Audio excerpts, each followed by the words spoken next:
Okay, let's unpack this. Have you ever wondered how groundbreaking technologies, actually move from these abstract concepts to really shaping our everyday lives? Today, we're taking a deep dive into blockchain technology. We're looking specifically at its tangible journey and the real world considerations it faces, especially within the public and private sectors. We've pulled together some fascinating material for this deep dive, everything from a PubMed Central study focusing on healthcare barriers in developing countries, right through to some sharp analyses from places like Citi and Nordlayer. So it gives us a really comprehensive picture, I think, of how this technology is truly manifesting out there. Yeah, and what's fascinating here is that we're trying to go beyond just the hype, to understand the very practical challenges and sometimes the unexpected triumphs of blockchain adoption. And this brings us to a crucial point. How does this technology actually translate into practical solutions? And maybe more importantly, what are the genuine hurdles it runs into out in the real world? It's not just about the theoretical potential anymore, it's about the concrete impact. Exactly. So our mission today really is to give you a clear understanding of where blockchain is making a difference, what's still holding it back, and also how its inherent security features or sometimes its surprising vulnerabilities play out, especially in really critical areas like healthcare and government services. By the end of this deep dive, you'll hopefully have thorough context for understanding these real-world considerations, moving beyond the headlines, to the on-the-ground reality. So let's maybe kick things off with what's driving this momentum for blockchain and public services. This technology, it leverages inherent properties like traceability, decentralization, autonomy, and immutability. It fundamentally changes how trust is built in a digital network. It's about creating this transparent and crucially tamper-proof ledger for transactions that can really redefine operational efficiency. And that's absolutely key. The potential here is, well, it's immense. Replacing existing centralized systems, which, let's be honest, are often bogged down by paper trails and just lots of manual processes. Blockchain can deliver streamlined operations, much better data protection, and significantly reduced fraud.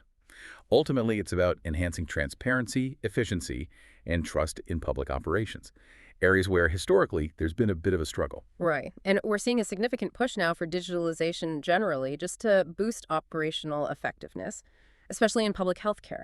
Some analyses we looked at even suggest 2025 could be blockchain's sort of chat GPT moment for wider adoption, driven perhaps by regulatory changes and this renewed focus on transparency and accountability, particularly in public spending. It feels like the timing is, well, maybe right for broader acceptance. Indeed.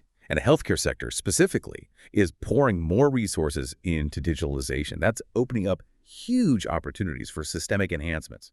Just imagine how blockchain could improve interoperability standards, getting different systems to talk to each other, and truly maintain the integrity and privacy of electronic health records, EHRs. That's just critical for both patient care and data security, really, on a massive scale. Yeah, absolutely critical. And just to give you a sense of how massive that scale is, the Indian healthcare sector alone, it's projected to grow to an incredible US $372 billion.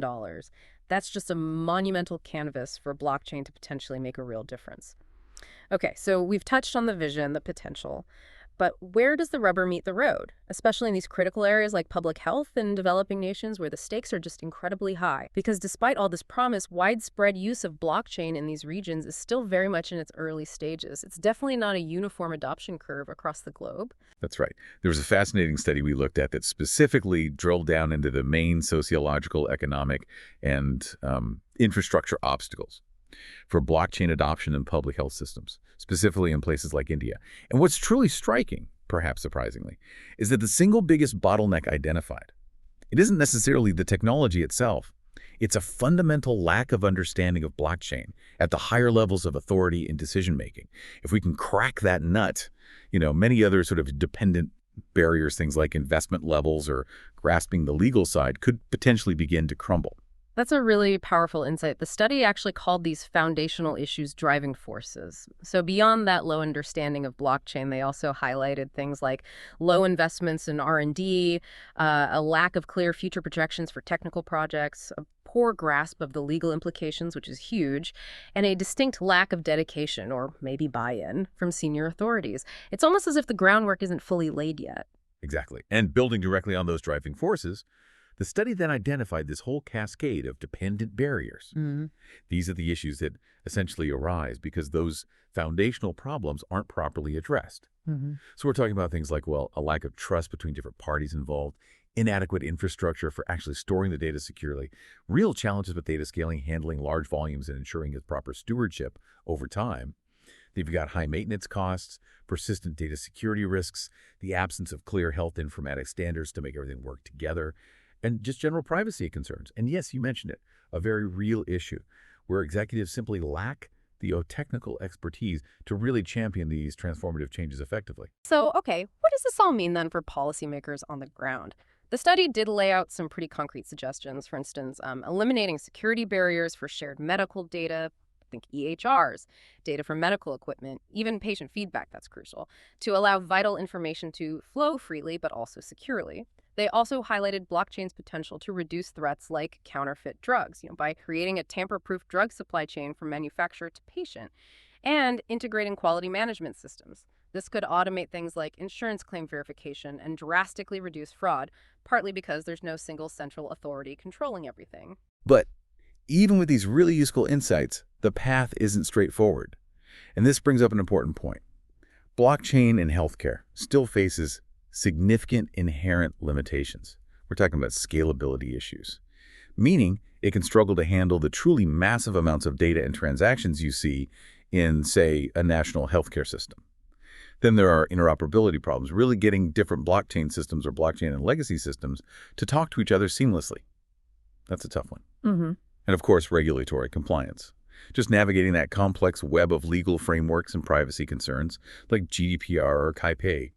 Plus, there's a noticeable shortage of specialists, people who truly understand both the intricacies of healthcare operations and the nuts and bolts of blockchain technology. That combination is rare. Right, that makes sense. So, given all this promise and these, very specific challenges, particularly in healthcare, what's happening beyond that sector? Because blockchain is being actively piloted in many other public services too, right? All aiming to enhance transparency and efficiency. Well, absolutely.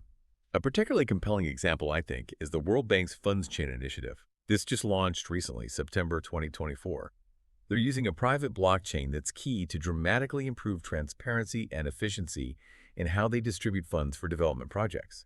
In countries like Moldova, the Philippines, and Kenya, it essentially allows all the stakeholders from the lending institutions right down to the beneficiaries on the ground to see exactly where the funds are going, pretty much in real time. This apparently cuts manual oversight and associated costs significantly. And they specifically opted for a private blockchain for greater control and also for easier interoperability with other multilateral development banks they work with. Wow, yeah, think about the power of that for something like humanitarian aid as well.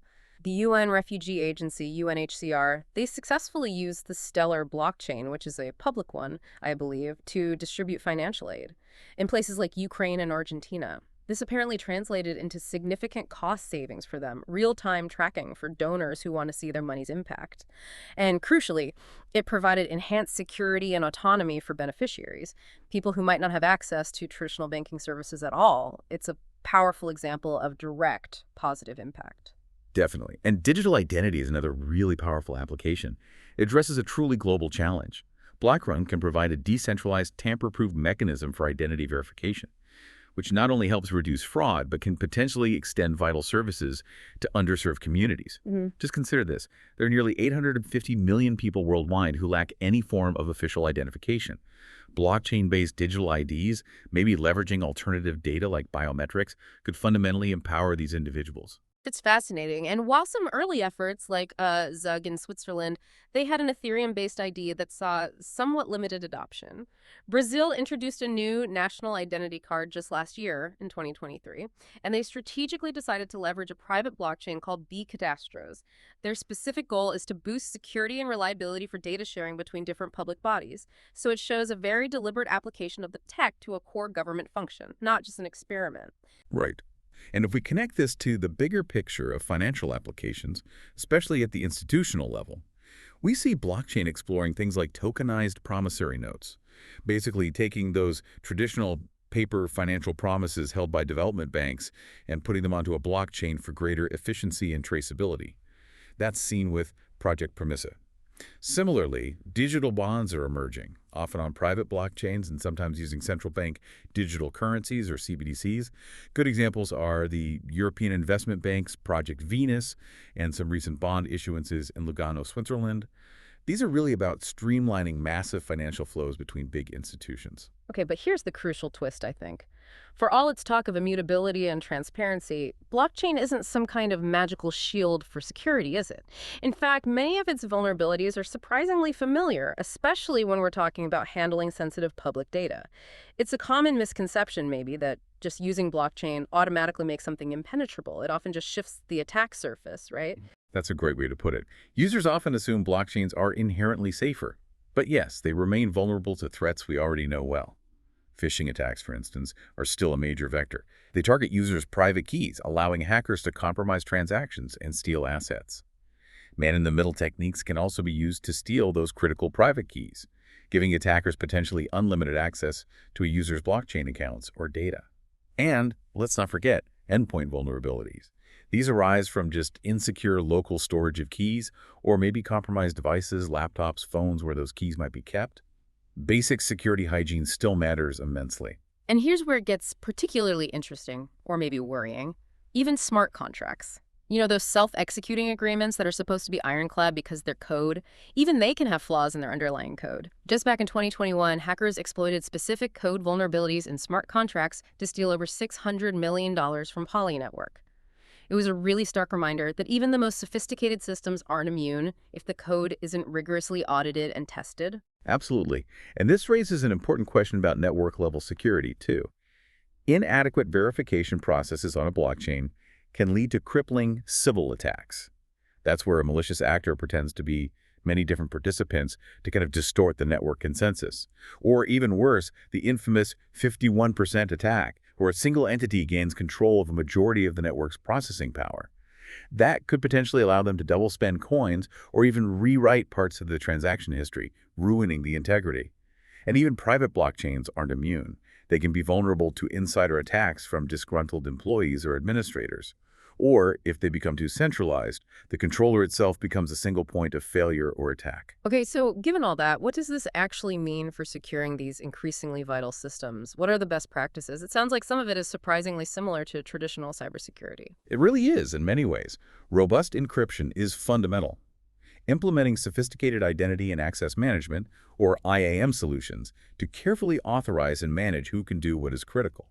And rigorous secure development practices are non-negotiable. That includes continuous code audits, especially for smart contracts, running generous bug bounty programs to incentivize ethical hackers finding flaws, and conducting thorough penetration testing both before deployment and regularly afterwards. Right, that makes sense. Testing, testing, testing. Exactly. And things like multi-signature or multi-sig wallets are also crucial for security. They require more than one user approval for transactions, acting as a vital separation of duties, especially for high-value operations. Implementing fail-safes like circuit breakers automated stops if weird activity is detected, and having clear emergency stop procedures can mitigate damage when unexpected conditions arise. Secure backups, especially of encryption keys, and having robust incident recovery policies are absolutely essential. You have to plan for things going wrong. And of course, regular independent audits not just of the code, but of the blockchain network itself and all its access points are vital. Plus, newer approaches like zero-trust security solutions, which might incorporate things like IP-allow listing, cloud firewalls, and multi-factor authentication, are key to blocking unauthorized access right from the start. Assume no one is trusted by default. Okay, so we've explored blockchain's immense potential, its applications, and its very real security needs. But its adoption, it seems, looks remarkably different depending on whether it's the public sector or the private sector that's driving it. It's quite a fascinating comparison of motivations and approaches, isn't it? It really is. And, to connect this to the bigger picture, both sectors undeniably face some common challenges. Regulatory uncertainty is a huge hurdle for both. Lingering misconceptions, especially about energy consumption, still dog the technology, and just a general lack of in-depth knowledge regarding how blockchain actually works and what it can realistically do. Both sectors require strong, visionary leadership and pretty comprehensive training programs to overcome these barriers and really foster organizational learning and acceptance. But their core motivations definitely seem to diverge quite significantly.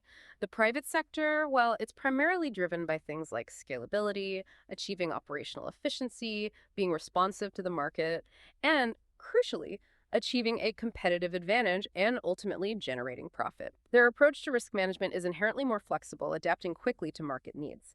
And they tend to prioritize training that directly drives efficiency and adds immediate, measurable value to the business bottom line. Yeah, that's a good summary. In stark contrast, the public sector is driven much more by transparency, strict regulatory compliance, and fulfilling governmental obligations to its citizens. Their approach is almost always more cautious, more risk-averse. They typically follow a more top-down leadership model when it comes to adopting new tech. They emphasize compliance, ethical data management is huge, and they often prefer incremental adoption step by step to avoid disrupting essential public services. Nobody wants the tax system or healthcare records going offline because of a risky tech rollout. And this careful, often slower approach means strict adherence to existing frameworks and regulations, which sometimes can significantly delay blockchain adoption compared to the private sector. That creates a really interesting internal dynamic too, doesn't it? You mentioned leadership, but think about the employees. In the private sector, employee goals often align pretty well with organizational ones, partly due to direct incentives like bonuses or stock options. This tends to foster a more innovation-driven culture, perhaps more open to change. Whereas in the public sector, you might see more ingrained resistance to change, especially when new, potentially disruptive technologies like blockchain are introduced. This can happen due to potential conflicts between individual comfort zones or established routines and these broader organizational goals of modernization or efficiency. That's a very astute point. And what's particularly fascinating here, I think, is that despite these very different drivers, different risk appetites, and internal dynamics, robust collaboration between the public and private sectors is absolutely crucial. It's essential, really. This is especially true for addressing those shared complex challenges like achieving true scalability and ensuring systems are compatible, interoperable. That collaboration is necessary to truly unlock blockchain's full potential across all of society, not just in isolated pockets. Wow. Okay. What a deep dive that was. We've really covered some ground. We've seen how blockchain technology with its core principles, traceability, immutability, how it's steadily making its way into crucial real-world applications, from potentially transforming public healthcare systems, especially in developing nations, to revolutionizing international aid distribution, and even how we manage digital identities. Yeah, but this raises an important question maybe for you, the listener, to consider. While the promise is clearly immense, the journey of adoption is really complex. It's not simple.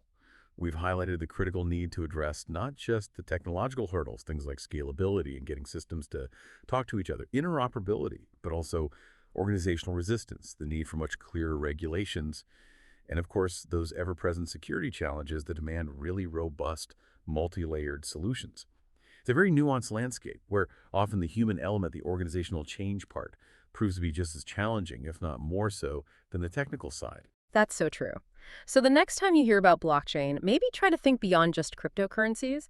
Think about a world where maybe your medical records are more secure and portable, where humanitarian aid reaches those who need it faster and more efficiently, and where your digital identity is truly yours to control, not held by dozens of different companies. The real-world implications are profound, and they're happening right now, maybe slowly but steadily reshaping the very fabric of how we interact with public services and maybe even private ones too. So maybe a final thought to leave you with. What stands out to you about how these different motivations, profit versus public good maybe, and the different challenges faced by the public and private sectors? How might that tug of war actually shape the very fabric of our digital future?